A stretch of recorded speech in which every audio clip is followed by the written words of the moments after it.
Sí, sí, sí, sí.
Buenos días, por favor me confirman por el chat si me escuchan, por favor.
Bueno, muchachos, buenos días. Espero estén muy bien.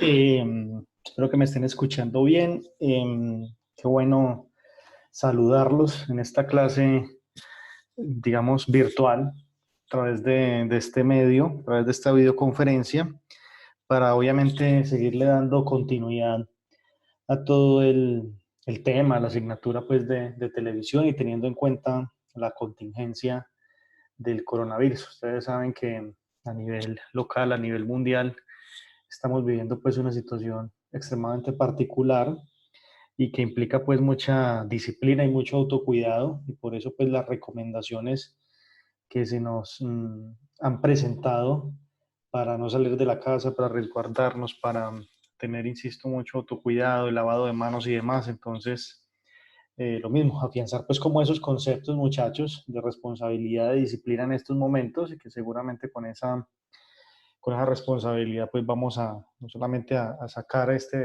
asignatura de televisión adelante, sino también pues nuestras vidas y superar pues como esta crisis. Básicamente el motivo de esta reunión es para dos cosas. La primera tiene que ver con hacer una presentación, es una presentación de carácter pues temática, ¿no? Teórica, orientada hacia unas reflexiones que quiero compartirles sobre el tema de la televisión, que digamos recoge algunos comentarios y algunos conceptos que hemos ido trabajando a lo largo de este semestre. Y el segundo propósito es hacer pues como una asesoría, si es del caso, si ustedes tienen algunas dudas, algunas preguntas respecto a la entrega del piloto, que es para este 29 de marzo vía correo electrónico. Si tienen, digamos, alguna duda, alguna inquietud, con mucho gusto la podemos resolver y vamos a revisar. También confirmar que la propuesta del plan de trabajo pues siempre está sujeta a que ustedes hagan procesos de retroalimentación, a que ustedes digan estamos de acuerdo, no estamos de acuerdo, a que ustedes compartan sus expectativas, sus dudas, a que ustedes nos comenten básicamente las dificultades que tengan alrededor pues como del material de trabajo, alrededor de los contenidos, alrededor de las explicaciones, ¿cierto? Digamos, cada caso es particular, ¿no? Cada uno de ustedes pues tendrá sus necesidades y tendrán obviamente sus recursos para hacer este trabajo de manera virtual. No es fácil, obviamente no es fácil decir, venga, vamos a pasar de lo presencial a lo virtual y listo, no, no es así.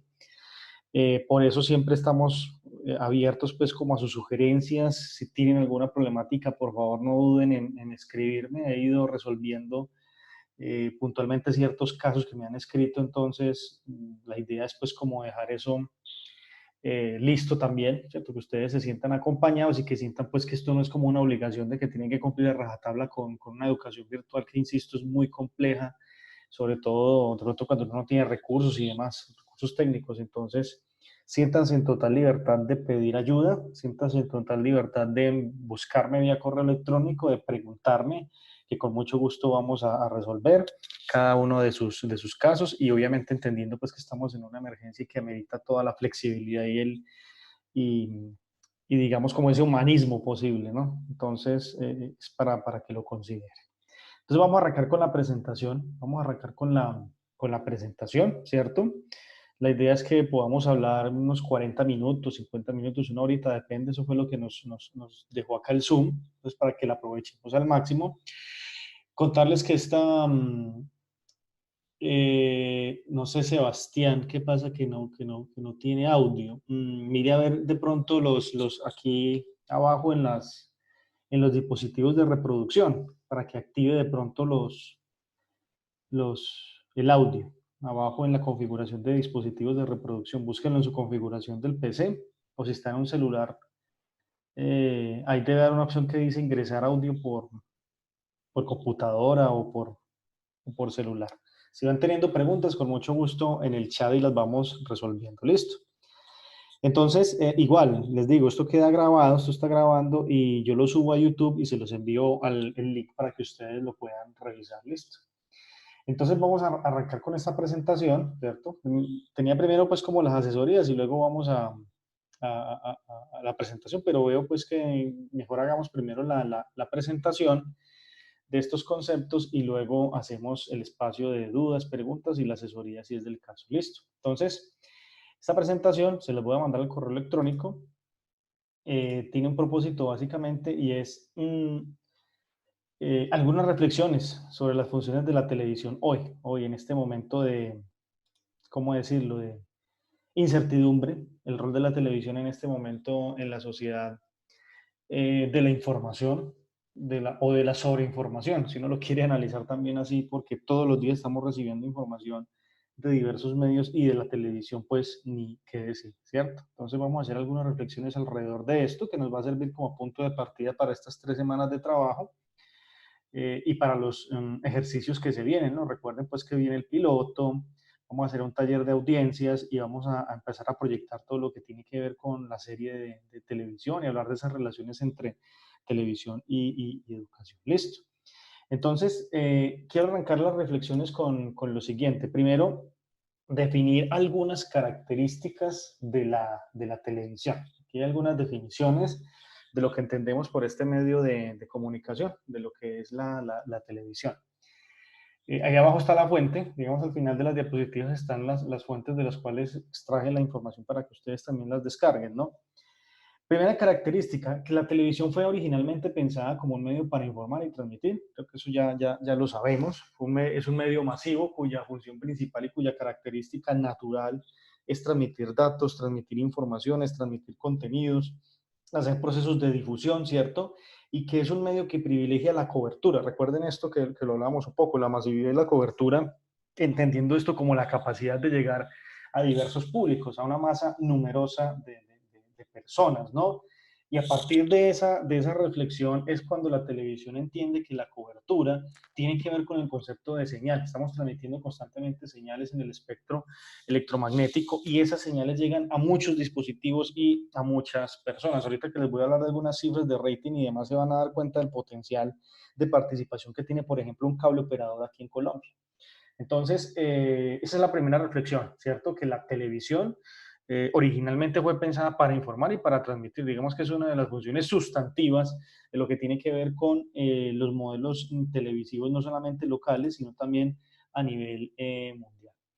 Un segundo aspecto es que el autor nos menciona acá, en el texto de la televisión como medio de información y entretenimiento en la encrucijada digital, él nos dice, vean, la televisión es una ventana abierta al mundo y efectivamente eso lo es. Cuando nos conectamos a través o cuando nos conectábamos en los años 70, en los años 80 y veíamos esa propuesta televisiva, era conectarse con otra cultura, era conectarse con otro tipo de información, era conectarse con otro tipo de lógicas relacionadas con la globalización y no entendida en ese momento como un escenario econométrico como se entiende hoy, sino como un escenario de apertura y de conocimiento hacia el mundo, ¿no? Entonces, el autor nos dice, vea, ver televisión es como una ventana, ese cuadrito, esa pantalla es una ventana hacia otro mundo, hacia otras dimensiones, hacia otras narrativas y otras lógicas de comunicación.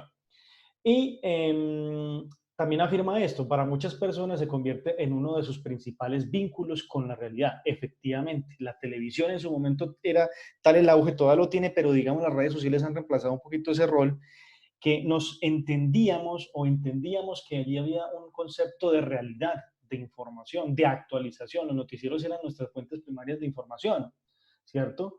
Y digamos que ese concepto de realidad se manejaba a través de lo que decía un presentador, a través de lo que pasaba en televisión. Por eso, en su momento, entender la diferencia entre ficción, fantasía y realidad en lo que tiene que ver con la televisión fue muy complejo, porque se asume que lo que pasa en televisión, que lo que pasa en un canal, que lo que pasa en un noticiero es verdad, ¿cierto? Y ustedes saben pues que ese concepto de verdad es muy relativo en los medios de comunicación. ¿Listo? Y otra de las reflexiones que podemos hacer es que en muchos países ver televisión se ha convertido en una actividad de ocio, efectivamente, de ocio, de entretenimiento, de estar, de compartir, de dedicar tiempo, ¿cierto? Entonces, digamos, en una cita acá de Nation Master en el año 2013, un estudio que se hizo sobre consumo de televisión, decía más que una persona dedica entre 3 y 4 horas a ver televisión diariamente. Eso es mucho tiempo, ¿no? Eso es casi media jornada laboral. Si uno compara eso con una jornada laboral que es de 8 horas y uno le dedica 4 horas a ver televisión, casi que este dispositivo se convierte en un familiar más, casi que este dispositivo se convierte en una dimensión de diálogo, se convierte en un lenguaje y en otro ser que lo acompaña a uno, ¿no? Entonces, esa potencia narrativa y esa potencia estética, pues obviamente sirve para convencer, para persuadir, para entretener, para educar, para informar y demás. Entonces, sí, es importante entender que la cantidad de tiempo que se le dedica a la pantalla o a las pantallas hoy, llámese celular, llámese computador, videojuego, etcétera, etcétera, ese tiempo potencialmente está alfabetizando de otra manera a las personas, ¿no? Ese tiempo potencialmente está generando otros conceptos de ciudadanía, de cultura, de educación, ¿cierto? Se está generando toda una ética. Entonces, pensemos que la dedicación del tiempo es potencialmente un escenario de incidencia televisiva, ¿cierto? Otra de las reflexiones que quiero compartir acá en esta presentación es que aquí está esta otra cita de Ruiz del Olmo, del año 97, en los años 90, es una referencia a que en un principio la difusión se hacía por ondas hertzianas. Hoy la televisión es satelital. Hoy la televisión es satelital. Ahorita en la siguiente gráfica se van a dar cuenta de eso cómo funciona, ¿cierto? Digamos ondas hertzianas, que es lo que maneja también la radio, los hertz. Entonces son transmisiones análogas. ¿Qué quiere decir? Que hay un transmisor, hay un cable, hay un receptor. Eso es analógico, ¿cierto? Básicamente. Y las ondas que viajan por esos cables y las ondas que viajan por ese tipo de señales, pues se miden en hertz. Es importante tener en cuenta que la televisión fue un medio muy experimentado. Aquí les quiero, no sé si se va a ver, no sé si se va a ver, sí, yo creo que no, aquí no se va a ver, pero les voy a mandar una imagen, si es que por compartir la pantalla, les voy a mandar una imagen donde está la historia pues como de la televisión, el cual fue un dispositivo muy experimentado desde los tubos catódicos, desde esa generación de la televisión digital, ¿cierto? Todos los sistemas que se han montado, ustedes saben que el sistema europeo es PAL y aquí es en GPSC, ¿cierto? Digamos, diferentes técnicas o diferentes sistemas que lo que buscaban era transmitir y generar contenido de calidad y cada vez ir perfeccionando esa imagen chiquitica que en un momento encontramos en el televisor a volverla hoy casi en 80 pulgadas en 8K, ¿no? Entonces esa tecnificación de la imagen ayudó mucho pues a que la tecnología de la televisión se volviera de mejor calidad, se volviera de mejor desarrollo, se volviera de mejor experiencia, ¿no? Generar mejores experiencias para el televidente, ¿no? Entonces, miren lo que decía acá, la televisión a distintos sistemas que, aunque tenían en común el concepto de transmisión de imágenes a distancia, resultaban muy diferentes en cuanto a la técnica, uso, naturaleza del material a transmitir y demás. Los formatos, por ejemplo, los formatos. La televisión se ha nutrido de formatos videográficos, cinematográficos, radiales, ¿cierto? Entonces, uno, lo común es transmitir imágenes, dos, pero la pregunta es cómo las estamos transmitiendo y en qué formatos y para qué públicos, ¿no? Entonces, digamos, es un poco la síntesis de esta otra reflexión técnica que tiene que ver con la televisión. En esta siguiente diapositiva quiero mostrarles un poquito, aquí abajo está la fuente, cómo funciona hoy todo el componente de la transmisión de la televisión, ¿no? Las líneas que ustedes ven acá rojitas son los puntos de transmisión, son las fuentes donde se genera la información. Por ejemplo, acá a mano izquierda tenemos una móvil, digamos que es un carrito que tiene un estudio, ¿cierto? Donde está el Avid, ¿cierto? El Avid es un editor de video muy utilizado para hacer edición, ¿cierto? En televisión, donde está el máster, ¿no? Donde está ese, ¿cómo decirlo? Esa consola, ese shoot, que combina imágenes de diversas cámaras, de audio, video y demás. Pues digamos, acá está en esa móvil y se utiliza mucho para hacer transmisiones en vivo y en directo. Por ejemplo, hacer la cobertura de una carrera ciclística, que eso fue muy de moda en los años 70, en los años 80 aquí en Colombia, cuando la móvil se trasladaba a todo el territorio colombiano para hacer transmisiones de radio, ¿no? Sobre todo de radio, con esas ondas, digamos, electromagnéticas, y que también tuvo la posibilidad a través del deporte de incentivarse o de incrementarse el uso y la tecnificación de esos medios de comunicación. Y la Vuelta a Colombia fue la posibilidad de, uno, conocer al país, dos, tecnificar los medios de comunicación aquí en esta nación, y tres, la posibilidad de hacer procesos o proyectos de transmisiones en vivo y en directo, ¿no? Un partido de fútbol, una carrera ciclística y demás. Entonces allá aparece la móvil, ¿cierto? Este elemento técnico que desde un lugar muy remoto, señales en remoto, ¿cierto? Transmiten a través de esas antenas hacia un satélite que a la larga pues después multiplica esa señal. También hay, digamos, transmisiones de otras antenas, ¿no? Aquí digamos, aquí abajito, esta casita, ahorita la explico. Esta antena que también recibe señales y las transmite, las recibe y las transmite.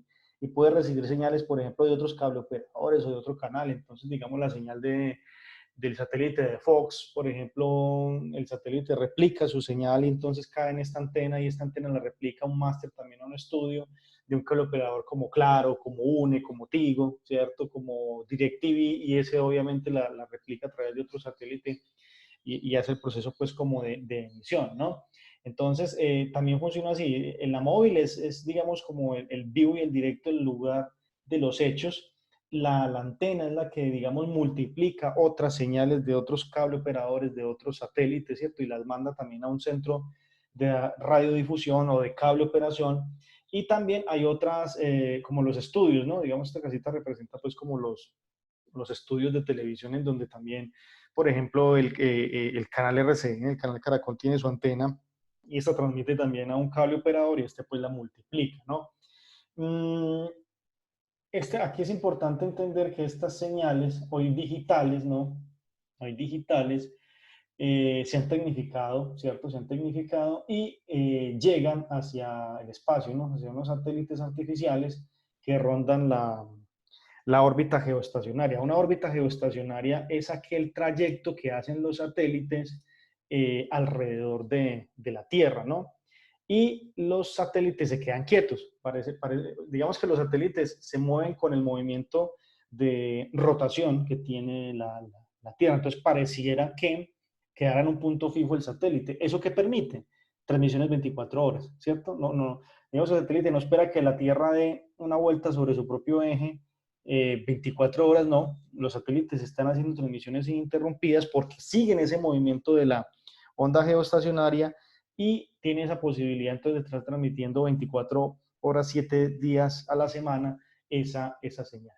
Y obviamente ese satélite transmite señales, ¿cierto? Para nuestros hogares, ¿cierto? Para otros cableoperadores locales. Ustedes saben que, por ejemplo, fue muy común en los años 90, 95 en adelante, la aparición de canales o de cableoperadores locales y regionales que tenían su propia antena comunitaria, por ejemplo, recibían y también retransmitían a través vía cable, fibra óptica, esa señal, ¿no? Entonces, digamos que esto es un poquito el proceso de cómo técnicamente funciona la televisión. Esto hoy se llama sistema DTH, que significa directo a la casa o direct to home, ¿cierto? Porque se está garantizando que la señal que parte de un satélite, que parte de una móvil, que parte de otra antena, de un estudio de televisión, llegue a la casa, ¿cierto?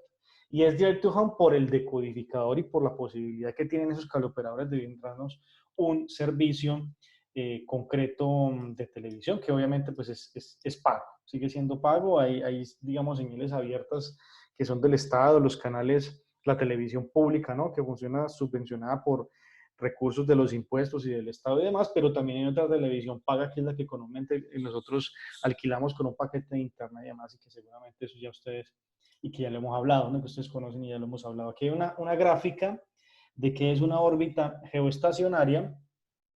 Esta es la que tiene Colombia, ¿no? Digamos, aquí están los satélites. Ustedes se preguntarán si Colombia tiene satélites. Efectivamente tiene algunos. El ejército, han habido algunos experimentos con el ejército, con ciertas universidades en Bogotá que han lanzado algunos satélites, pero satélites exclusivamente para televisión, no. Se alquila. Digamos, Colombia tiene, imaginemos esto, Colombia es dueña, según la Constitución del 91, dice, el segmento de la órbita geoestacionaria, el espectro electromagnético y el espacio donde actúa son parte de Colombia, es decir, el aire y el universo de lo que le responde en los límites de Colombia le pertenece pues a este país, ¿cierto? Y según esa constitución, Colombia lo alquila, lo vende, lo promueve o lo usa, ¿cierto? Entonces, en esa órbita geoestacionaria dice, listo, entonces su satélite puede transitar por acá y vamos a hablar de algunos costos de cuánto nos cobra, cuánto invertimos, cuánto vale su señal, transmisión y demás. Entonces, que uno diga, Colombia tiene satélites propiamente dichos para televisión, no. Todavía, digamos, no se ha llegado hasta allá y la señal que recibimos básicamente es de otros satélites de otros países, de Estados Unidos, Brasil, toda esta parte de Europa y demás, que tienen pues como esos derechos de pasar por esas órbitas geoestacionarias en cada continente y en cada geografía. La Constitución define la propiedad del espectro, las leyes le otorgan al gobierno la autorización de concesionarlo, concesionarlo quiere decir eso, venderlo, promoverlo, alquilarlo, etcétera, etcétera, para comunicaciones radiales y de televisión y restringen el uso por parte de particulares. Es decir, si yo tengo un satélite, digamos, pongamos el caso de este señor de Virgin Mobile, este Richard Branson, este señor eh, es un particular, tiene mucha plata y creó unos satélites, ¿no? Entonces ese señor para lanzar esos satélites tiene que pedir algunas autorizaciones en el país que sea, ¿cierto? Entonces eso no es tan gratis que uno diga, tengo un satélite y lo voy a lanzar para hacer mi señal de televisión, no. Eso está restringido por la ley, eso tiene unos costos, ¿cierto? Digamos que el aire o el espacio no le pertenece a la sociedad, sino que le pertenece a un Estado como tal, según las declaraciones de la Constitución Política. Entonces también es tener en cuenta como esa parte cuando vayamos a lanzar nuestro satélite, ¿no? Entonces, los alquilamos, promovemos, pero digamos aún no somos propietarios o creadores de satélites estrictamente para la televisión. Bueno, mmm, aquí tengan en cuenta esto, este gráfico es bien interesante. Este gráfico es bien interesante, miren. Los operadores de televisión con más suscriptores, esto es un corte de 2018, seguramente esto ya subió muchísimo, pero miren potencialmente cuántos suscriptores tiene la televisión y a eso añádale internet, a eso añádale telefonía. Entonces, por ejemplo, a junio del 2018, Claro tenía más de 2.400.000 suscriptores. DirecTV, que digamos en ese momento yo recuerdo que ese pago en DirecTV estaba alrededor, los planes básicos no bajaban de 150.000 pesos, o sea, era más costoso que, por ejemplo, Claro, significativamente tenía 1.182.000 suscriptores, pero eso se debe a varios elementos, de que la gente paga por ver fútbol inglés, por ejemplo, que es exclusivo de DirecTV. Obviamente pasan algunos partidos en ESPN y en algunos otros cable operadores, pero es exclusivo de DirecTV y la Liga Española y demás también. Entonces, ese tipo de productos agregados a que la gente consuma a despecho del precio, no importa, invierten pues como ese recurso. Y miren que es importante allí esa cifra. Tigo Une, 1.155.000, Telefónica 500, casi 600.000, HDTV 147.000 y ETV, sobre todo en Bogotá, Cundinamarca y Norte de Santander, 135.000, ¿cierto? Entonces, si uno suma todas esas cifras, en Colombia, solo por cable operadores, tenemos una cifra de casi 6 millones con la suscripción, casi 6 millones de personas inscritos en los cable-operadores. Y seguramente esto ya subió, que digamos la comparativa a junio del 2017 eran 400.000. Pongámosle que cada año vayan subiendo 500.000 suscriptores, ¿no? Entonces, 500.000 entre 700.000 suscriptores, entonces ahí están las citas muy dicientes de quienes acceden a las suscripciones por cable operadores. Casi 6 millones de personas, que digamos en Colombia es una tasa muy representativa. Ustedes saben que ustedes saben, ¿no? Que 6 millones de personas ponen presidente, ¿no? Más o menos. Entonces, los que ven televisión tienen el mismo potencial ver, de poner un presidente y demás. Es bien interesante, ¿no? Por aquí hicieron una pregunta, estoy tratando de abrir esto, no me deja ya la...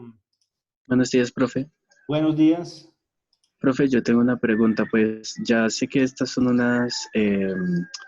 unos datos que son de un año pasado, pero me Ujú. interesaría saber, pues aparte de cuáles son los del año actual, una cosa que no está tomada en cuenta ahí es cuánta de esta gente que es suscriptora realmente hace un uso constante del servicio, porque puede estar la posibilidad de que alguien tenga televisión por cable y se las dé pues de que tiene triple play, tiene un montón de Ujú. canales y realmente no lo utilizan.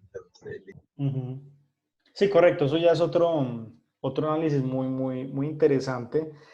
Lo que sí podemos comparar es que en promedio una persona que tiene un cable operador, y eso yo lo decía en una positiva más arriba, se conecta entre 3 y 4 horas diarias a ver televisión. No son todos. De esos 6 millones de personas seguramente no son todos, ¿cierto? Ahí tendríamos que mirar pues como esa fuente tenemos que mirar, uno, el rating, que ahorita se los voy a mostrar algunas consideraciones técnicas del rating, y dos, tendríamos que mirar efectivamente lo que usted plantea.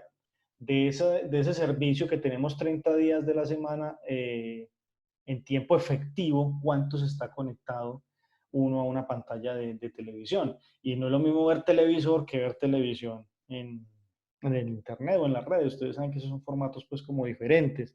Entonces es muy válida la pregunta que hace Bernardo allí, en el sentido de efectivamente de todo ese tiempo y de potencialmente todas estas personas que ven la televisión, cuánto tiempo efectivo se tiene en ese espectro electromagnético. Según la cita que les comentaba acá arriba, en el estudio, se las devuelvo acá, de Nation Master en el año 2013, de 3 a 4 horas. De 3 a 4 horas más o menos es el consumo. Entonces uno puede decir, 6 millones de personas más o menos están consumiendo de 3 a 4 horas diarias de televisión. Y multipliquemos entonces 4 horas por 6 millones de personas por 30 días de la semana. Entonces ahí tenemos, digamos, algunas cifras bien interesantes alrededor de ese consumo de televisión. Listo, válida la pregunta, se puede buscar, vamos a ver si hay algún estudio relacionado con tiempo efectivo de consumo de televisión.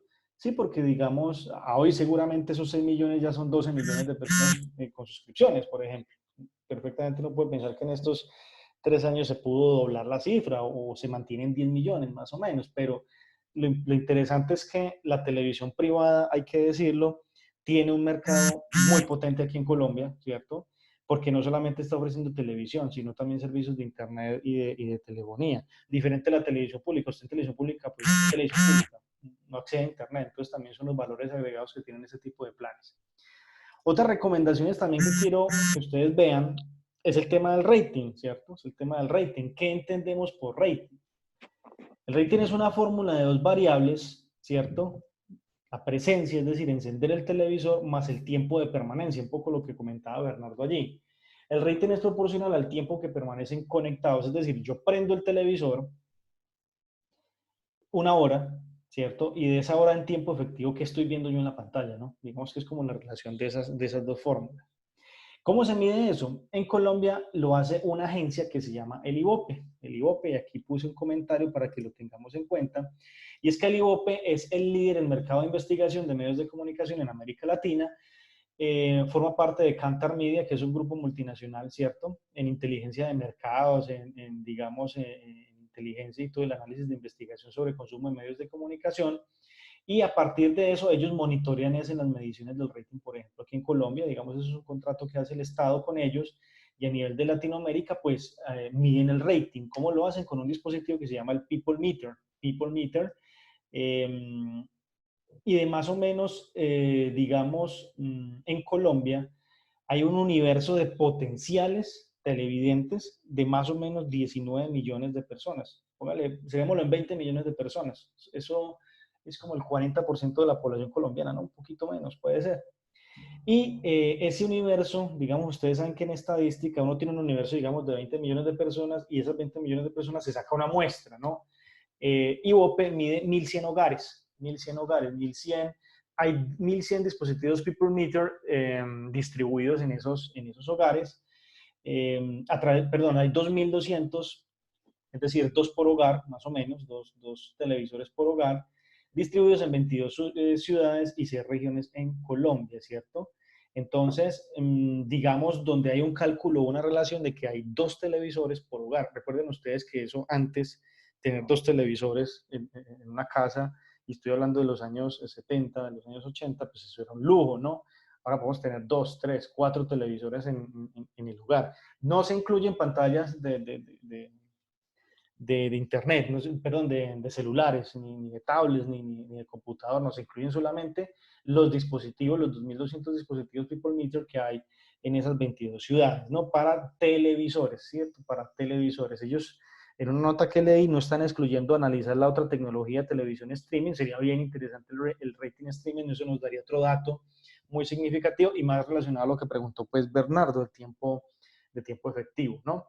Entonces, esa es la forma de medir el rating. Uno, enciende un televisor, estudia un contenido en tiempo determinado y hay un dispositivo que está instalado en esos televisores denominado People Meter, y esto lo hace una agencia que se llama el IVOPE, que acá en Colombia está contratada por el Estado, y que tenemos una muestra poblacional de más o menos 1.100 hogares con 2.200 dispositivos. Eso es una forma pues como de medir el rating. Aquí está la cita de donde se sacó pues como esa información, que ustedes la pueden leer para mayor información. Y aquí un ejemplo del rating de Colombia.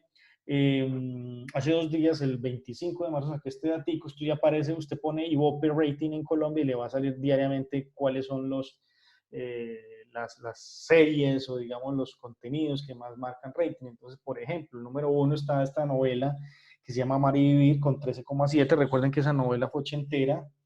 Esto es un reencauche, ¿cierto? Lo que hemos denominado un remake, ¿no? Para utilizar un concepto un poco más anglosajón, el remake, un reencauche de una telenovela que fue fines de los 80, principios de los 90, muy aclamada, muy conocida, también trágica, y demás, ¿no?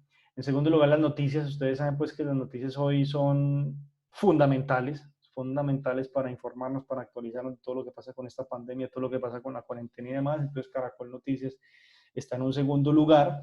Recuerden ustedes que Noticias Caracol, por ejemplo, está en el sexto lugar con 6,2. Ustedes saben que ese noticiero y ese canal atravesó o está atravesando por una crisis, porque sus producciones han perdido credibilidad, porque no hay rating, y uno se pregunta, pero venga, ¿qué pasó con RCN? Y realmente le pasó factura a las relaciones con la política. A RCN le está pagando factura, uno, las relaciones con la política; dos, todo el tema de las relaciones con Postobón. ¿Y por qué con Postobón? ¿Qué tiene que ver eso? El azúcar, el tema del azúcar, de las bebidas azucaradas. Eso también fue una mala noticia, o fue una problemática que se presentó hace algunos años por el tema de la regulación del azúcar en las bebidas de Postobón. Y entonces todo eso como que se asume que el grupo Ardila Lul es como el monstruo, es como el capitalista, el que consume todo, y todo eso le pasa factura al canal, ¿cierto? Porque el canal es la imagen visible, puede ser de esa empresa, ¿cierto? Entonces es importante tener en cuenta eso. Sí, ¿quién me quiere preguntar? Porque aquí, ¿quién pueda, muchachos? Jefe, yo iba a decir con respecto a lo del rating, Ujú, que yo creo que posiblemente también dentro del rating entran las programaciones, así decir, anexas ujú, a los programas que la gente realmente quiere ver. Por ejemplo, digamos que hay una telenovela que la están viendo mucho, ujú, pero la verdad es que cierta parte de esa población sí la está viendo, señoras en sus casas y todo eso, ujú, pero hay otra gente que prende la tele unos minutos antes de que empiece el noticiero para no perderse en ninguna parte. ujú. Entonces eso también puede entrar ahí en colación.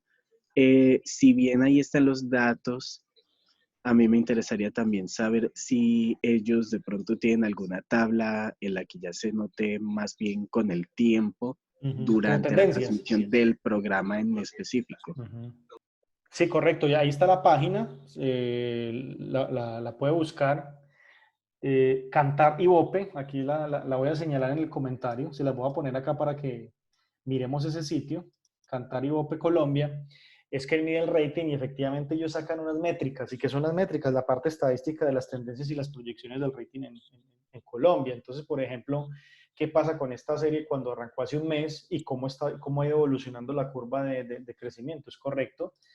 Podemos consultarlo allí. Les voy a poner aquí abajito en el comentario para que cuando vean la presentación le pueden dar clic y accedan pues con esa información de primera mano, porque es importante también comprender, uno, el comportamiento de los contenidos, ¿cierto? ¿Qué contenidos son más consumidos por la gente? Entender ese comportamiento. ¿Cuál es el menos consumido por la gente? Mire, por ejemplo, en el noveno lugar, CMI la noticia, ¿cierto? ¿Cierto? En el octavo lugar, héroes. Entonces, todo eso va dando algunas indicaciones de cuáles son las tendencias, proyecciones, gustos que va teniendo la gente. Y si uno va a proponer más adelante un contenido televisivo, pues uno también se puede pegar al rating como una fuente de información para saber esas tendencias por dónde pasan, ¿cierto? O por dónde van.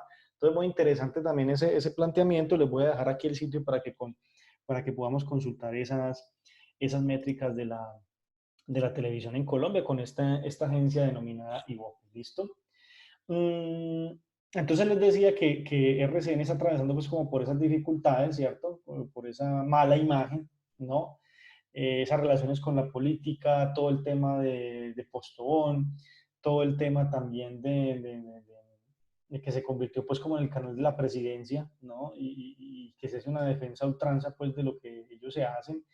Y la verdad, pues eso cobra factura y eso está llevando a que los televidentes no les guste y no crean, digamos, ya en esa propuesta televisiva. Y uno puede pensar que sí hay programas de buena calidad, se trabaja en alta definición, se trabajan buenos argumentos y demás, pero bueno, pasa factura todo el componente geopolítico para este canal. En Colombia, aquí les puse esta imagencita para hablar de algunas características de este tipo de televisión. La televisión colombiana, que es bien particular, es una televisión bien interesante. No sé si reconocen algunas de las producciones que hay aquí en la pantalla. Por ejemplo, las de abajo son eh, bien interesantes. Está Fernando González Pacheco, que fue, digamos, uno de los grandes presentadores o próceres, si se quiere, de la televisión en Colombia con ese programa que se llamaba Aquí de Cacao, que era un programa de concurso. Los programas de concurso fueron realmente los precursores de los reality show, ¿cierto?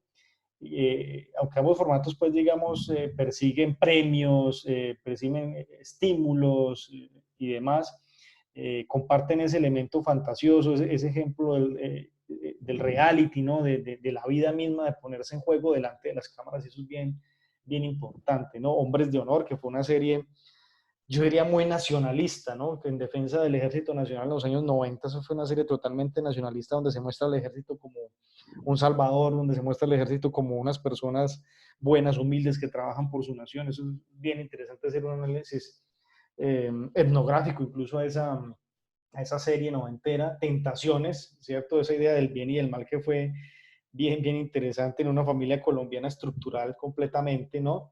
Y ya otro tipo de producciones que hoy ya conocemos, como el tema de Bolívar, el tema de Yo soy Betty la Fea, eh, todas estas series que se están trayendo de los Estados Unidos, por ejemplo, de Anatomía de Grey, Grey's Anatomy, que trajeron ese formato acá, hicieron una serie aquí en RCN, Don Chinche, Cuac, La Noticia, con Diego León Hoyos y Jaime Garzón, que fue un noticiero sumamente crítico, supremamente irónico, muy parecido a lo que hace ahorita la tele letal, pero ellos tenían un fundamento político y tenían un análisis tremendo de la sociedad colombiana. No sé si han visto algún fragmento de esa noticia, porque a través del humor, a través del chiste, a través de la ironía, pues hacen esa crítica y esa reflexión de una sociedad colombiana que tristemente pues le pasó factura en el año 99 a Jaime Garzón, de manera muy lamentable, ¿no? De manera muy lamentable, porque eso es demostrar que no se puede hacer ni humor y no se puede hacer crítica a un Estado, a un gobierno o a unos grupos armados, ¿no? Es tremendo, pero ellos fueron los precursores un poco de esa línea, de esa tendencia de hoy hacer crítica, de hoy ir de frente, de hoy decir la verdad, y que muy pocas personas pues se atreven a hacerlo, porque ustedes saben lo que está pasando pues en el país. Quien lo hace ya es catalogado de izquierdoso, de mamerto, en fin, hay un montón de situaciones que muy pocas personas se atreven a hacerlo por lo mismo, porque hay cierta censura en la televisión. ¿Qué preguntas hay aquí ya? Bueno, sí, maldito gobierno, por eso es cierto. Muy bien. Lo otro es que Betty la Fea y Café, que fueron telenovelas de exportación. Y uno puede pensar que un país, y aquí les hablo un poquito de economía, los países tienen un sistema productivo, ¿cierto? Y ese sistema productivo de los países exporta productos, exporta servicios. Entonces, por ejemplo, Colombia se ha caracterizado históricamente por vender petróleo, por vender café, por vender textiles, flores, por vender toda esa parte de Antioquia, del norte y del Chocó, por el tema de plátano, etcétera, etcétera. Se ha exportado aguacatejas de acá de Risaralda. Es decir, cada territorio tiene una riqueza que vende, y con eso empieza a generar obviamente recursos. Y una de las riquezas que tuvo Colombia, que yo creo que la perdió, o bueno, no la perdió, no la ha sabido desarrollar nuevamente, son las telenovelas. Colombia exportaba telenovelas. Café con aroma de mujer, que fue una telenovela en el año 93, 94, una cosa así, fue una de las principales telenovelas de exportación, que llegó incluso a Japón, a Asia, a Europa, a Estados Unidos, ¿no? Digamos, como todo ese cordón de consumo de esos países, tuvieron la posibilidad de ver Café con aroma de mujer. Y no de ver café, de ver el territorio colombiano, de ver nuestra idiosincrasia, de ver nuestra cultura. Eso fue lo que se exportó realmente a través de las telenovelas. Sí, señor, cuéntenos. Si no estoy mal, pues actualmente es gran negocio Ujú, tanto en México como en Turquía producir telenovelas y ujú. venderlas, porque por ejemplo casi que todas las telenovelas que pasan en la televisión pública colombiana en la mañana son de proveniencia de estos dos países. Ok, sí, es correcto. Sí, es un negocio y es un motor de la industria producir telenovelas, efectivamente. Recuerden ustedes el boom turco, el boom coreano, surcoreano, el boom brasileño. Nos traíamos ya todas esas novelas para el horario de la tarde, ¿cierto? Y eso tiene un costo y eso vale. O sea, entonces, efectivamente, lo que menciona Bernardo, Colombia a hoy, no sé, no está tan fuerte allí, no lo siento tan fuerte exportando y vendiendo telenovelas, ¿cierto? Porque ha bajado un poquito la calidad. Ahora se está pensando más en series, ¿no? Fíjense que ahorita el formato de la telenovela, del drama, del culebrón, ya dejó de ser eso para convertirse en series muy concretas y muy casi trayendo los formatos norteamericanos. Entonces, en su momento Café pues fue un boom tremendo, fue vender la cultura, fue vender un poco lo que somos como cafeteros y lo que somos un poquito como sociedad. Y Betty la Fea también, que fue otra novela de exportación, año 99-2000, todo ese tema de la moda, todo ese tema de los conceptos de belleza, todo ese tema de los conceptos relacionados con la mujer, con el ser humano, ¿cierto? Todas esas máximas que en la literatura uno conoce, la idea del bien contra el mal, la vida y la muerte, todo eso lo tenemos en Betty la Fea, por ese concepto de estética que se promovió tan arraigado y por esas máximas también que se venden en las narrativas de la televisión. Por ejemplo, la historia de la persona humilde que trabaja y vive una suerte de dificultades, pero a lo largo desde su empeño y desde algunos ayudantes y desde algunos elementos dispuestos en un modelo actancial. Recuerden el modelo actancial, ¿no? El de Greimas, creo que alguna vez les comentaba el video donde el personaje principal tiene un objetivo y ese objetivo tiene para lograrlo unos oponentes y unos ayudantes. Así funciona la narración. Por ejemplo, en Betty la Fea y la Larga, pues es ella que pasa de ser una asistente a ser la dueña de la empresa. Entonces, todo eso es un arco narrativo que a la larga eso es lo que uno entretiene y uno se pregunta, venga, ¿y cómo lo logró y cómo lo hizo? Entonces, también una telenovela muy interesante, muy bien hecha y también de exportación. Y obviamente los realities que ya conocemos hoy, que ya hemos hablado, el desafío de las regiones, que son fórmulas traídas de Europa sobre todo, de Estados Unidos, todo el tema de yo me llamo, ¿no? Este tema de imitar y de transportar a la gente a sus ídolos que ya puede que no estén, pero que a través de la magia de la televisión se trae. Algunas características de la televisión colombiana. Uno, los actores del cine en la televisión y de la televisión al cine. No es común ver a un Robinson Díaz haciendo una película colombiana y luego en una telenovela. Eso es típico. O Enrique Carriazo. Enrique Carriazo ahorita en esta serie del caso Colmenares, que él era el abogado, pues él ha hecho cine colombiano, él ha participado en televisión, que en Los Reyes, que él era protagonista de Los Reyes, y apareció también en una serie en Netflix. Entonces son contenidos, personajes y autores que van transmutando por diferentes formatos, cine, la televisión, ahorita streaming, ahorita Netflix y demás. Entonces eso es muy común ahorita en la televisión colombiana. Lo que hablábamos, la telenovela como un producto de exportación, ¿cierto? Básicamente, Fernando Gaitán, que es uno de los, o fue uno de los íconos de este tipo de dinámicas. En Colombia se recoge mucho el costumbrismo, lo popular, las regiones, ese realismo mágico. También es importante tener en cuenta que en la televisión vemos la noticia, la actualización, los reality show.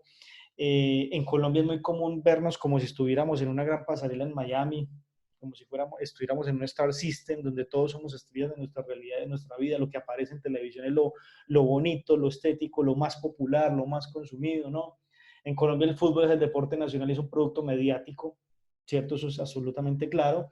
Y también una de las características de la televisión colombiana es la farándula, el chisme, el rumor, el voz a voz, ¿cierto? Entonces, algunos elementos de esa televisión colombiana que podemos recoger y que podemos ver. También es importante entender las máximas, ¿no? La tragedia, el amor, el drama, la lucha, la superación personal, también el humor. Sábados Felices, que es un programa que lleva un montón de tiempo al aire y que aún no caduca. Entonces, eso es un buen referente de lo que es televisión colombiana, la familia, el concepto de comunidad, el nacionalismo y el patriotismo. Mire, hoy eso está muy arraigado. Hay frases como, venga, esto lo solucionamos entre todos, la cuarentena y esto vamos a salir todos si nos quedamos en la casa. Eso es muy nacionalista, ¿no? En su momento es muy nacionalista. Miren, en el año 2001, les cuento una anécdota, la Copa América no se iba a hacer aquí en Colombia porque hubo unos atentados en Bogotá. Entonces a Copa América se le iban a quitar a Colombia, se le iban a quitar a Colombia. Entonces se unieron Caracol y RCN en una campaña ultranacionalista de mostrar lo bueno de Colombia, de mostrar lo bueno de Colombia.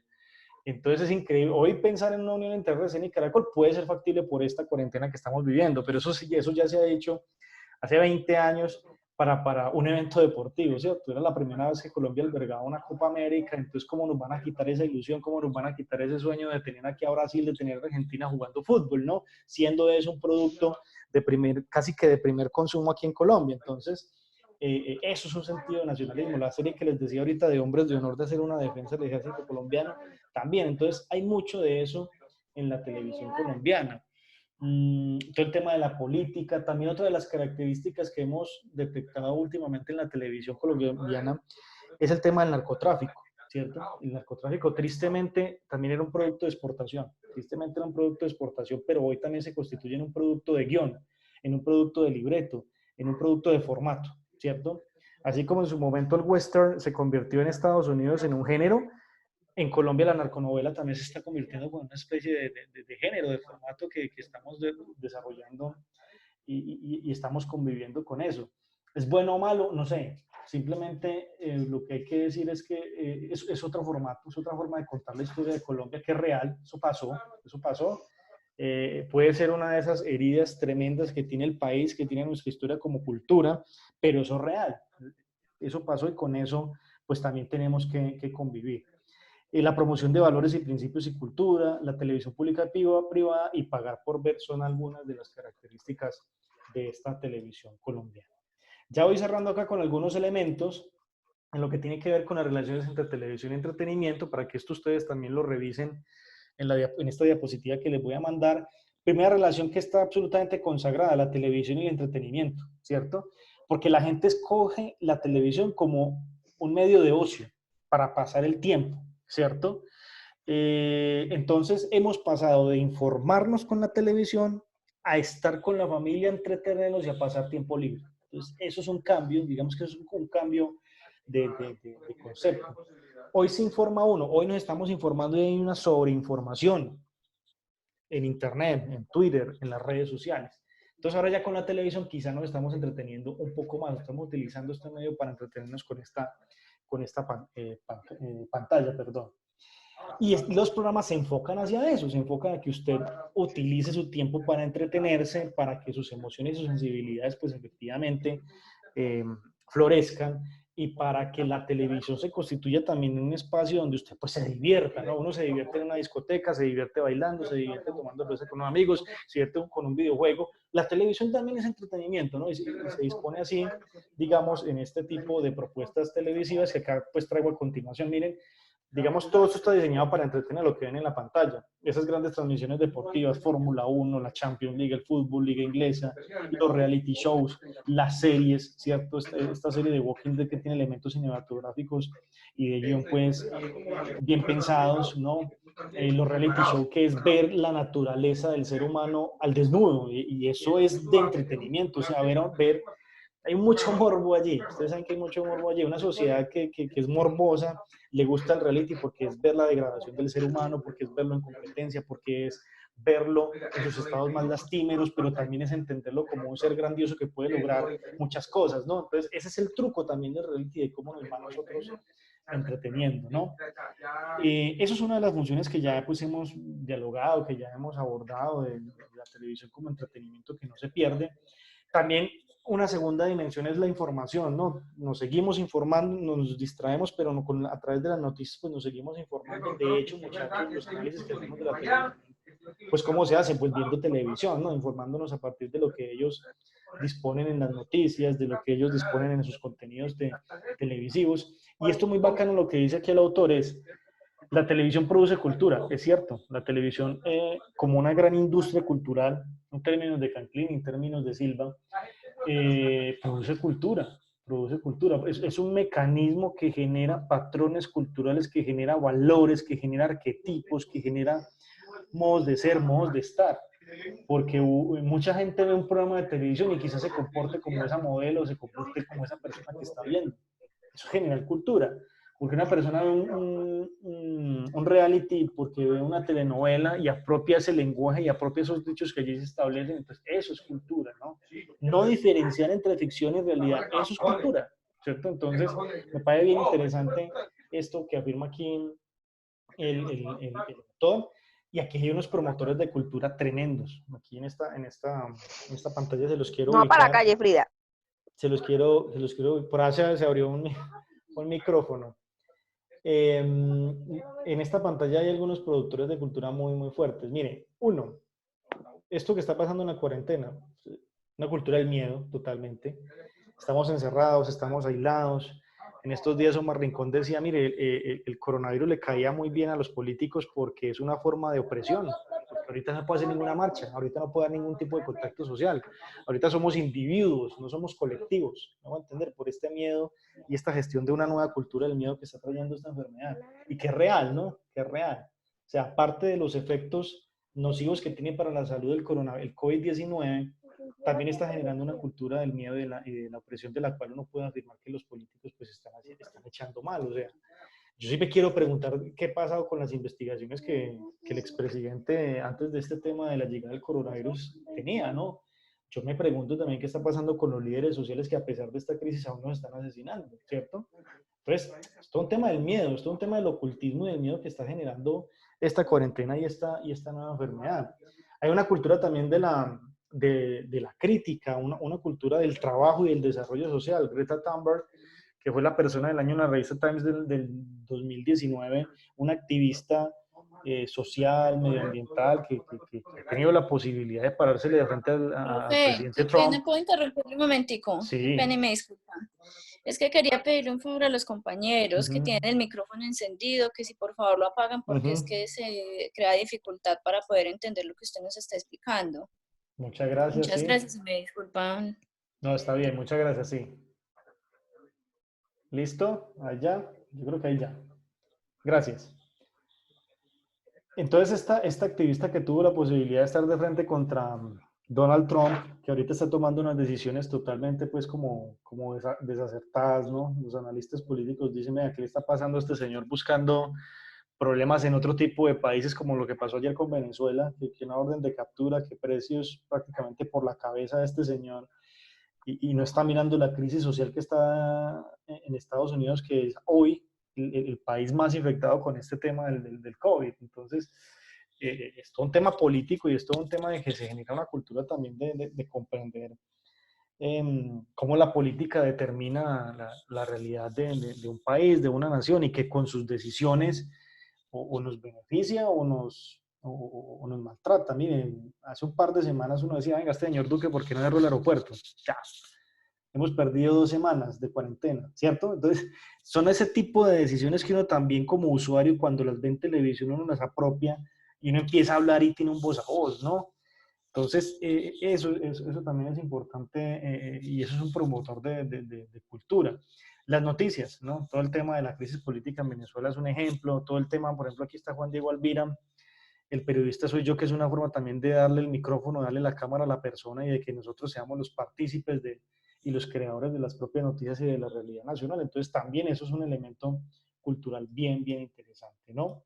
Y finalmente, la televisión educativa, que de esto vamos a hablar y vamos a profundizar. Hay un texto que yo les recomiendo de Omar Rincón, o no es un texto, es una publicación muy corta, que se llama Los 10 mandamientos para hacer televisión educativa. Aquí se los voy a pasar, lo pueden leer. Básicamente un resumen es que, uno, la televisión no reproduce la secuencia lineal curricular de la educación formal. Es decir, una televisión educativa no es aquella donde usted pone una cámara y el profesor está hablando ahí 4 horas. No, eso no se trata, de eso no se trata tampoco. Se trata de comprender que el formato televisivo es muy diferente al formato didáctico y pedagógico de la educación. Segundo, la televisión ha demostrado que es una máquina para contar historias. Todo concepto que queramos que sea educativo, pasémoslo por el tamiz de la historia. Un ejemplo, storytelling, que es una estrategia de moda de generación de discursos y de volver conceptos historias, ¿cierto? Todo contenido moral o político se debe convertir en historias audiovisuales, porque ese es el formato de la televisión, lo audiovisual. La televisión es educativa cuando es escenario de diálogo intercultural, lo decíamos, la televisión promotora de cultura, pero también hay que entender las diversas miradas, hay que entender las diversas identidades, los diversos patrimonios, ¿no? Los diversos discursos de la televisión. Entonces es educativa cuando traemos eso, cuando traemos diversas miradas al espectro televisivo. La televisión educativa debe ser una experiencia formativa nueva, una experiencia, fomentar experiencias. Uno debe poder degustar en la televisión un concepto nuevo, un concepto que lo entretenga, un concepto que le promueva a uno nuevos aprendizajes de manera más significativa, que a uno le promueva el deseo de investigar y de buscar en otras fuentes a partir de lo que le muestra la televisión. Eso es educativo en un ámbito de ese tipo de televisión. Hay que aprender que hoy las temáticas son locales y las narrativas globales. ¿Qué quiere decir eso? Que nos estamos trayendo diversos formatos de diversos escenarios del planeta. Estamos trayendo géneros, formatos de otras partes. Los temas son locales. Mire, un tema local puede ser el microtráfico, o un tema local puede ser la corrupción en la política, o un tema local puede ser el fútbol. Esas son narrativas propias, nuestras, que nos definen para bien o para mal, que están allí, ¿cierto? Pero las contamos para que todo el mundo las entienda, en una narrativa global y generalizada. Utilizamos lenguajes estandarizados y globalizados para que todos nos comprendan, para que todos entiendan pues como ese mensaje, ¿no? Y es importante entender que la televisión es educativa desde lo gozoso, desde lo divertido, lo significativo, lo seductor, ¿cierto? ¿Por qué lo educativo tiene que ser aburrido, no? Pues, otro aspecto es que la pantalla es un espejo del alma de quien la hace, es decir, usted o el productor de la televisión educativa, qué es lo que quiere comunicar, qué es lo que quiere decir, qué es lo que quiere referenciar, qué historia quiere contar y que no se ha contado, o cómo va a ser visible esa persona o ese colectivo que está siendo invisibilizado por diferentes prácticas, ¿no? Son esas historias que aún no se han contado, también es lo educativo. Es una práctica vital, ¿por qué? Porque aprendemos. Para aprender a hacer televisión, pues hay que hacer televisión. Para aprender a hacer video, hay que hacer video. Entonces, lo mismo, es una práctica vital que tiene un sentido. Y finalmente es importante que la televisión sea educativa cuando genere proyectos con la comunidad. Entonces, un trabajo de televisión educativa implica comunidad, implica trabajo social. Hay un proyecto muy bonito en un pueblo que se llama Belén de los Andaquíes, yo no sé si ya se los mostré, que es una escuela de creación cinematográfica, de pequeñas historias. Es un pueblo totalmente, pues, tuvo un problema social fuerte en temas de pobreza, temas de violencia, temas de paramilitarismo, de guerrilla y demás. Y el pueblo, digamos, es un pueblo lejísimos y se montó un club audiovisual en un pueblo con estas características demográficas. Es bien interesante eso, ¿no? Y en Belén de los Andaquíes montan la escuela audiovisual y el lema es, sin historia no hay cámara. Entonces hay como 20 cámaras, entonces a cada niño se le entrega una cámara y cada niño es productor de su película, de su historia. Tremendo, tremendo y muy potente porque es un trabajo educativo que se desarrolla con la comunidad, que se desarrolla con quien lo necesita y con quien se quiere expresar. Los invito a que lo busquen en YouTube, Belén de los Andaquíes, Escuela Audiovisual de Cine. Aquí elementos educativos, recuerden ustedes que en Colombia pues hemos tenido algunos hitos de esa televisión muy, muy interesante. El profesor Yarumo, usted no sé si lo recuerda, no sé si les tocó, yo sí recuerdo que él iba a cada finca a mostrar ese proceso cafetero, ese proceso de esa agroindustria, muy, muy interesante a modo documental. Gloria Valencia de Castaño, la dama de la educación, de la televisión educativa en los años 80 con su programa Naturalia. La señora enseñaba de naturaleza, enseñaba de biología a través de esos contenidos televisivos. El profesor superó todo el tema pues de la ortografía, ¿no? La ortografía, también ahí presente pues como en este superhéroe que se disfraza y se personalista de un profesor y que incluso dignifica el rol del docente. Me parece también bacano hacer esa lectura del profesor superó porque dignifica el rol de nosotros los maestros y les da una potencia bien interesante para cambiar pues como la percepción y como para cambiar lo que hoy es el maestro, que a veces el maestro es el todero, ¿no? Es el que hace todo y el que no sabe nada y es el que, al que peor le pagan, ¿no? Entonces, hay que es bacano entender que el proceso pero también es como una especie de tributo al maestro y los pueblos criollos, que es todo este tema de nuestra cultura, de nuestro patrimonio, de lo que hacemos, de nuestra idiosincrasia y demás. Rescatar lo nuestro también es muy, muy positivo y muy, muy importante. ¿Listo? Y acá pues las referencias de donde pues saqué esta información, esta presentación, ustedes la van a tener, ahora se las mando pues como con el link del video cuando suba para que todos pues tengan la posibilidad de ver lo que pasó en la clase del día de hoy. Listo, ya no hablo más, ya hablé mucho. Entonces no sé qué comentarios tienen, alguna pregunta, alguna duda. Isabel que levantó la mano ahí, bien pueda. Profe, pero la había levantado hace muchísimo cuando estaban hablando Ah, sobre ok, era para la eso. Ah, ok. exportación de los programas a México y eso, que me parecía curioso, pues no sé si puedo decirlo ya, que Sí, pasamos sí. por ese tema, pero yo sí en algún momento tuve la oportunidad de percibir que en Televisa más directamente siempre todas las novelas y los formatos que sacaban eran una copia de lo que hacían acá. Ujú. Entonces, pues de pronto no sé qué tanto ellos se copian de nosotros o nosotros de ellos, porque, por ejemplo, bueno, obviamente pues eso sí fue eso fue un boom, ¿cierto? Betty la Fea y que se hizo en muchísimas partes, ¿cierto? En muchísimos países, pero ay, veía otras como en Los Tacones de Eva con otro nombre, eh, algo de Hasta que la plata nos separe, no me acuerdo bien, pero siempre yo veía que eran como que muy tendientes a copiar los formatos de novelas de acá. Ok, sí. A ver, lo que usted plantea es cierto, siempre hay copias, hay remakes, se traen géneros y formatos de otra parte. De la televisión mexicana no puede decir que el producto también de exportación de ellos son las telenovelas, digamos, allí hay digamos, como afinidad a lo que tiene que ver con Colombia. Entonces, allá se toca como un género que es el culebrón, así se le denomina, el culebrón. ¿Y qué es el culebrón? Es como una especie de odisea. Imaginémonos la odisea de una persona que vive un montón de dificultades y luego vence todo eso, vence todo eso. Entonces hay muchos ejemplos. Emilio La Rosa, por ejemplo, que es un productor mexicano, tiene en su haber un montón de novelas. Por ejemplo, El Premio Mayor, eso es una novela de un señor que era humilde y se gana la lotería y entonces se vuelve millonario y a partir de eso pues se genera toda una trama bien interesante. Mujeres engañadas, bueno, digamos, todo eso hace parte como de ese drama recalcitrante y de una creencia nacionalista que ellos tienen con la Virgen de Guadalupe, o sea, siempre meten allí todo el tema religioso. Entonces, todos son elementos del culebrón mexicano. Nosotros acá también tenemos nuestros culebrones, nosotros acá también tenemos, pero nuestros culebrones son más bien costumbristas, no son tan ligados como con el tema religioso, sino que son más ligados como con las historias populares del pueblo, de las regiones, de nuestra cultura como colombianos, ¿cierto? Entonces, sí pueden haber diferencias, pero sí, claro, pueden haber relaciones en las cuales, pues, uno dice, hay copias, sí hay copias, hay se toman elementos de otro tipo de formatos y de otro tipo de producciones que ya existen. Entonces, es cierto. ¿Qué otras dudas?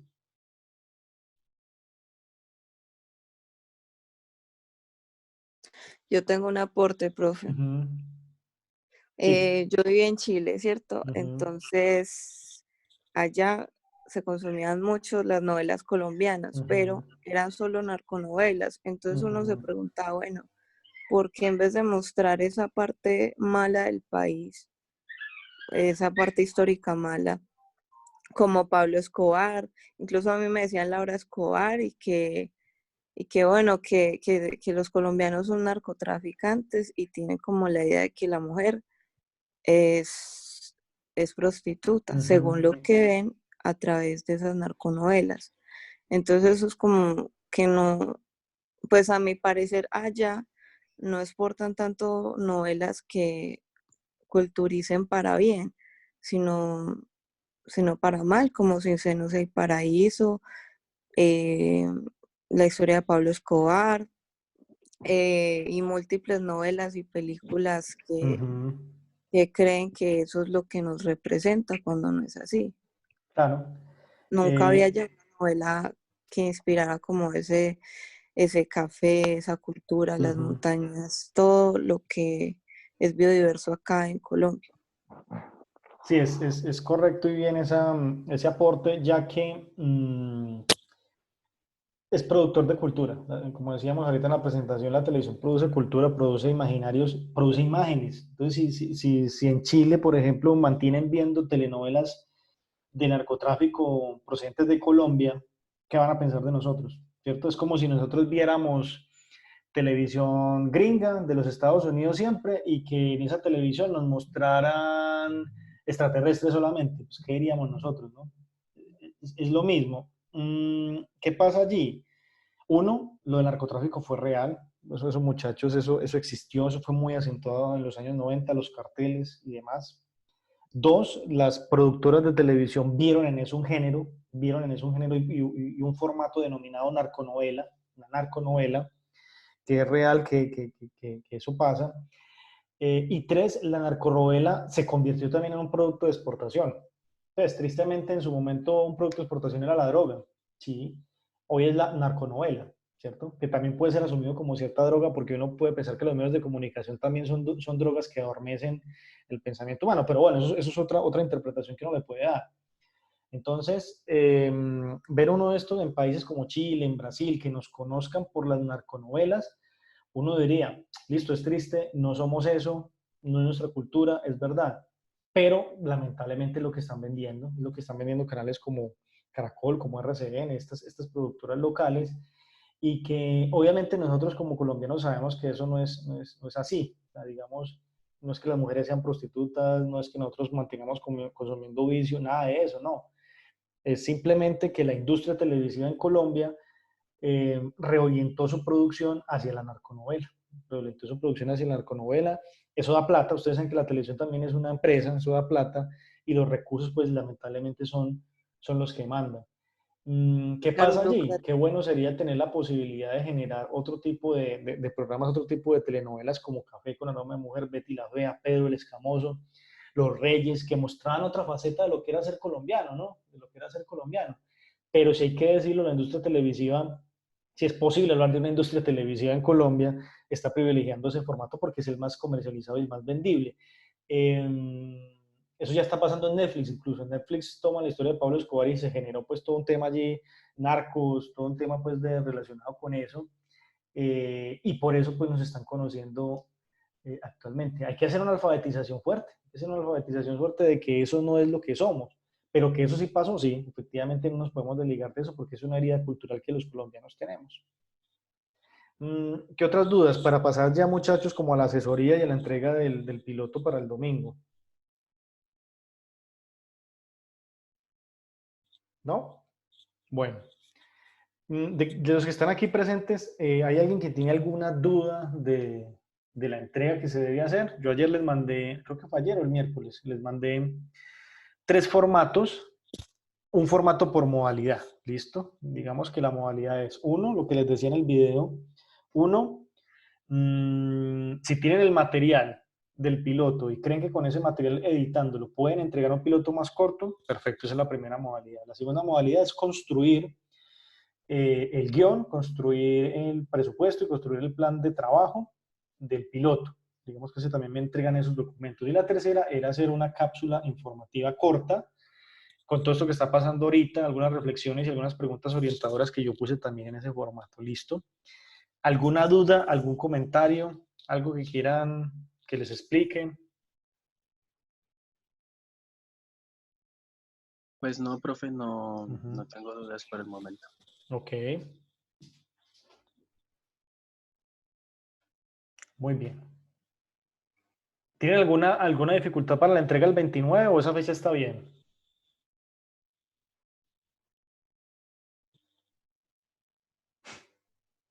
Muy callados. No, profe, pues en lo personal no está bien la fecha. Ok, El profe está en todo, pues ninguna duda ni nada. listo, muy bien. Bueno, entonces dejamos hasta acá. Ahí Mm, Norbe hizo una pregunta al chat, ¿Sí? profe. ¿Cómo? Norbe hizo una Sí, pregunta al chat. sí, aquí la estoy leyendo. No, Norbey, no hay ningún inconveniente. Recuerde que hay tres modalidades y ya pues usa los formatos que usted crea convenientes. No hay ningún problema, ¿listo? Igual usted me mandó un correo ahorita, si no estoy mal con el material del piloto, entonces voy a revisarlo, pero no hay ningún problema. Listo. No hay ningún problema, Norbey. Yo igual le voy a contestar por el correo, pero no, tranquilo. Muchachos, si tienen alguna duda, si tienen alguna inquietud, algún problema, con mucho gusto al correo me escriben. Ya, digamos, superamos la primera semana. La próxima semana, entonces el lunes les escribo con las indicaciones de lo que vamos a hacer la próxima semana. Hubo una sugerencia de reunirnos por Google Meet, si no estoy mal, porque algunos compañeros como que tuvieron una dificultad con el Zoom, entonces vamos a probar esta otra herramienta también para que todos puedan acceder. De igual forma, esto va a quedar grabado, lo subo a YouTube y les envío el link para que quede pues como la memoria, para que todos puedan ver este video cuando puedan. Entiendo el tema de los recursos tecnológicos, esto no es fácil, cada caso es muy particular. Si tienen, insisto, problemas, me escriben por favor y vamos resolviendo. Listo. Un placer, un abrazo, espero que estén muy bien, cuídense mucho, mucha responsabilidad, mucho autocuidado, mucha disciplina, muchachos, en esta cuarentena, y ánimo, ánimo que vamos a sacar adelante la asignatura, y yo sé que vamos a salir de esta situación tan rara, pero que bueno, implica lo mejor de cada uno de nosotros. Un abrazo, muchachos, que estén muy bien, se cuidan. Muchas gracias, profe. Gracias, profe. Se cuidan. Chao. Gracias.